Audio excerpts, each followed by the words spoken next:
नमस्कार दोस्तों, मेरा नाम है बलराम मिश्रा और मैं आपको स्वागत करता हूं मेरे चैनल पर पर्पज़ ऑफ एवरीथिंग पर। तो मैं आज एक फ्रीक्वेंटली आस्क्ड सवाल के ऊपर बात करने जा रहा हूं कि जेन योगा के बारे में पूछा जाता है। बहुत सारे कमेंट्स में मुझे पूछा जाता है कि जो जेन योगा का प्रैक्टिसेस दिया गया है वो समझ में नहीं आ रहा है, या फिर वो ये मतलब ड्रिप वाला प्रैक्टिस हो गया, या फिर 3 स्टेप वाला प्रैक्टिस हो गया, या फिर थॉट वॉचिंग वाला प्रैक्टिस हो गया, ये सब क्यों करना चाहिए। ठीक है, ये बहुत सारे सवाल बार बार आता है और मैं सोचा कि क्यों ना एक वीडियो बना। तो इसको मैं एक बहुत अच्छा रियल लाइफ एग्जांपल से आपको समझाने के लिए कोशिश कर रहा हूँ। देखते हैं कितने देर सफल हो पा रहा है। तो मैं ये बोलना चाहता हूँ कि आज मैं सुबह क्या कर रहा था कि मेरे पास कुछ बच्चे आते हैं पढ़ने के लिए, ठीक है ना, जो कि 2 बच्चे हमारा घर से ही आते हैं। तो मैं क्या किया, मैं उनको बोला कि सुनो, मैं आपको एक मैजिक दिखाता हूँ। कौन सा मैजिक? कि आप कुछ वर्ड सोचिए, मन में रखिएगा, और मैं आपको कुछ सवाल करूँगा और मैथमेटिकली मैं आपको बता दूंगा कि आप क्या सोच रहे हैं, आपके माइंड के अंदर कौन सा वर्ड चल रहा है, या फिर कौन सा सेंटेंस आप सोचे हैं, मैं आपको बता सकता हूँ। ठीक है, और मैं सीखा था जब बचपन से, छोटा था जब मैं सीखा था। तो मेरा एक छोटा भाई है जो कि देख करके बड़ा खुश हो गया कि अरे भाई, ये ऐसा मतलब ऐसे कैसे हो गया, अब कैसे बता दिया कि मैं माइंड के अंदर क्या सोचा है, ये कौन सा मैजिक है। मैंने बोला ये एक मैजिक है, मैं आपको सिखा सकता हूँ, लेकिन मैं आपको सिखाना नहीं चाहता हूँ। मैं चाहता हूँ कि आप इसको खुद जानो, क्योंकि ये बहुत आसान है। ठीक है ना, ये जो प्रैक्टिस है, ये मतलब ये जो मैजिक है, ये बहुत आसान है। मैं चाहता हूँ कि मैं जिस तरह कैलकुलेशन किया, आप इस कैलकुलेशन को देखो, फिर आप खुद बताओ कि यहाँ पर क्या क्या हुआ, मैंने क्या किया, ताकि मैं आपकी वार्ड को बता पाए। तो दोनों लेकर के ढूंढ रहे थे, जैसे रिसर्चर्स ढूंढ रहे हैं ना कुछ बात, इस तरह रिसर्चर्स की तरह मेरा 2 भाई लग गए उस काम में। तो लगते लगते लगते लगते लगते लगते 3-4 घंटा हो गया। उसका बाद तुरंत उनको समझ में आया। ठीक है ना, वो लोग भागता हुआ आकर के मुझे बोले कि भाई अभी समझ में आ गया। मैंने बोला क्या समझ में आ गया? मैंने बोला देखो, इस तरह ये होता है, उस तरह ये होता है, हमने ये कैलकुलेशन समझ लिया। आप अभी कोई भी वर्ड सोचो, मन में रखो, मैं आपको बता दूंगा कि आप कौन सा वर्ड सोच रहे हो। तो मैंने एक वर्ड सोचा, एक अजब सा वर्ड सोच रहा, और कुछ टाइम बाद वो दोनों बता दिया कि आप ये वर्ड सोच रहे थे। तो मुझे भी बड़ा खुश हुआ मैं कि बच्चे खुद जान पाया, मुझे बताने की ज़रूरत नहीं पड़ा। तो ये जो एग्ज़ाम्पल मैंने आपको बताया कि अभी मैंने कुछ नहीं किया। मैं जब उनको कुछ सवाल दिया तो मैंने कुछ क्या मैंने कुछ नहीं किया। मैंने बस उनके अंदर एक क्यूरियसिटी जागृत किया।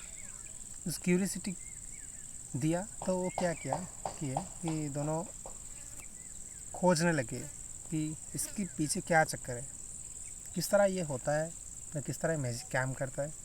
तो खुद समझने लग गए। फिर उनको बड़ा मज़ा आ रहा था, उनको एकदम क्लैरिटी था कि ऐसा इसके अंदर ये हो रहा है, कंसेप्ट क्या लग रहा है, उनको समझ में आ गया। मुझे भी बड़ा खुशी हुआ। तो ये बात मैं इसलिए बताना चाहता हूँ कि मान लो आप मुझे कोई सवाल पूछ रहे हैं, जैसे 3 स्टेप क्यों करना चाहिए, या फिर ये खाना का प्रैक्टिस क्यों करना चाहिए, या फिर आप पूछ रहे हैं कि ये ड्रिफ्ट वाला प्रैक्टिस आप क्यों करना चाहिए। चाहे तो मैं बता सकता हूँ आपको कि ये वाला प्रैक्टिस इसलिए करना चाहिए, वो वाला प्रैक्टिस इसलिए करना चाहिए।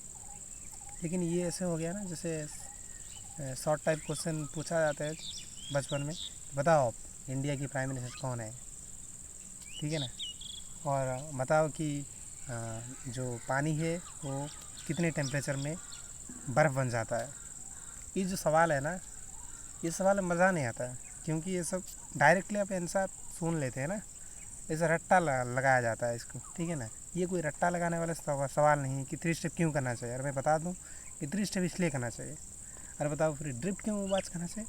अरे ड्रिप तो इसलिए वॉच करना चाहिए। ये चक्कर ये नहीं है, चक्कर तो अलग है। चक्कर क्या है? चक्कर ये है कि प्रैक्टिस को प्रैक्टिस की तरह मत सोचो कि जैसे ज़बरदस्ती बार बार लगे पड़े हैं प्रैक्टिस करने की, एक दिन भी नहीं छूटेगा। ठीक है ना, खाना कम कर दिया है, मैंने कम कर दिया है एकदम, रोज़ एक दिन भी ज़्यादा नहीं खा रहा हूँ, या फिर एक दिन भी ऐसा नहीं है कि मैं 3 स्टेप नहीं किया है।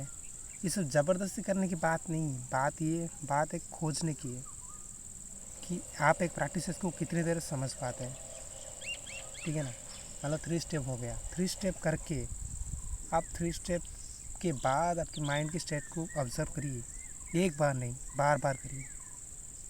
आपको खुद मिलेगा, मतलब जवाब मिलेगा कि 3 स्टेप क्यों करना है।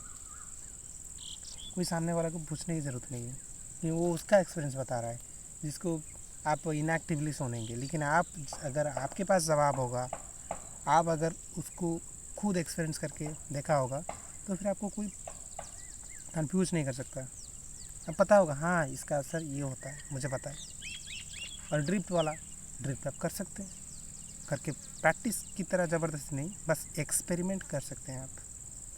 कभी कभार किया, कभी कभार नहीं किया, क्या हो गया, कुछ नहीं। कभी करो, कभी ना करो, कभी मन कर रहा है करो, कभी ना मन नहीं कर रहा तो नहीं करो। तो इस तरह होता है एक्सपेरिमेंट। इसलिए आपको ज़बरदस्ती नहीं घुसना पड़ता है कि नहीं आज तो मुझे खाना ही नहीं है, ऐसा नहीं है। ठीक है ना। तो इसको समझने के लिए आप क्या कर सकते हैं, आप खाने की प्रैक्टिस में ये कर सकते हैं कि मान लो आज मैं बहुत मतलब टेस्टी खाना बना, ठीक है, खा लिया, बहुत बहुत ज़्यादा खा लिया। फिर खाने के बाद मैं देख रहा हूँ कि माइंड के अंदर क्या चल रहा है, अभी माइंड कैसे बिहेव कर रहा है। ठीक है ना, देख रहा हूँ माइंड के अंदर।